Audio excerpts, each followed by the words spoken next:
শুভ সকাল বন্ধুরা। আজকে আমি বানিয়েছিলাম ব্রেকফাস্টে স্যান্ডউইচ। একটু অন্য রকম বানিয়েছিলাম। আজকে যেহেতু শনিবার, তো নিরামিষের মধ্যেই কিছু বাড়িতে যেগুলো সবজি ছিল সেগুলো দিয়ে বানিয়েছিলাম। তো চলুন স্টার্ট করা যাক কীভাবে বানিয়েছিলাম। গাজর, টমেটো আর নিয়েছিলাম রসুন কুচি। তারপর কড়াইটা গরম করতে বসিয়ে দিয়েছিলাম। কড়াইটা কিছুক্ষণ গরম হয়ে যাওয়ার পরে দিয়ে দিয়েছিলাম তেল। তারপরে দিয়ে দিয়েছিলাম কুচি করে রাখা রসুন।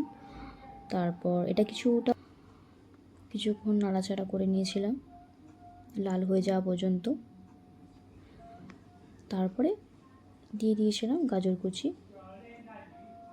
গাজরটাও কিছুক্ষণ নাড়াচাড়া করেছিলাম। আস্তে আস্তে নাড়াচাড়া করার পরে, কারণ এগুলো দিয়ে ভেজে নিয়েছিলাম, এগুলো কাঁচাও খাওয়া যায়, ভাজা করতে দিয়েছিলাম কারণ খাওয়ার সময় একটা কাঁচা কাঁচা ফিল আসবে, সেই কারণে এগুলোকে ভেজে নিয়েছিলাম।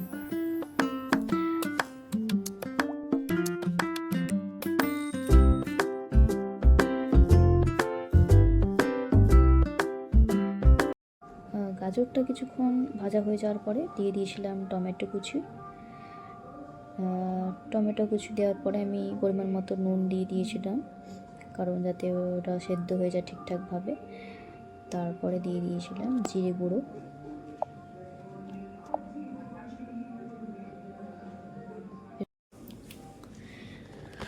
ফাইনালি তারপরে আমি আলু সেদ্ধ করে রেখেছিলাম আগে থেকে, তো সেদ্ধ আলু মাখাটা এই ভাজা সবজির মধ্যে দিয়ে দিয়েছিলাম। তারপর এটাকে কিছুক্ষণ নাড়াচাড়া করে তারপরে নামিয়ে নিয়েছিলাম। এদিকে আমি রেডি করেছিলাম ব্রেডের সাথে বাটার মাখিয়ে রেখেছিলাম। তারপর যে মেখে রাখা পুরটি আমি ব্রেডের মধ্যে স্যান্ডউইচের মতো করে চারিদিকে লাগিয়ে দিয়েছিলাম। তারপরে আরেকটা ব্রেড নিয়ে তার উপরে চাপিয়ে দিয়েছিলাম। এদিকে আমি একটা তাওয়া বসিয়ে গরম করতে দিয়েছিলাম, এর মধ্যে বাটার দিয়ে। এদিকে আরেকটা ব্রেড দিয়ে ঠিকঠাক মতোভাবে স্যান্ডউইচের শেপ এনেছিলাম।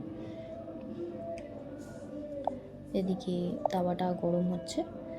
তাওয়াটা গরম হয়ে যাওয়ার পরে বাটারটা দিয়ে তারপরে আমি এক এক করে স্যান্ডউইচগুলো ভেজে নিয়েছিলাম। সুন্দর খেতে, ভালোই লাগে খেতে, আপনারা বাড়িতে ট্রাই করতে পারেন।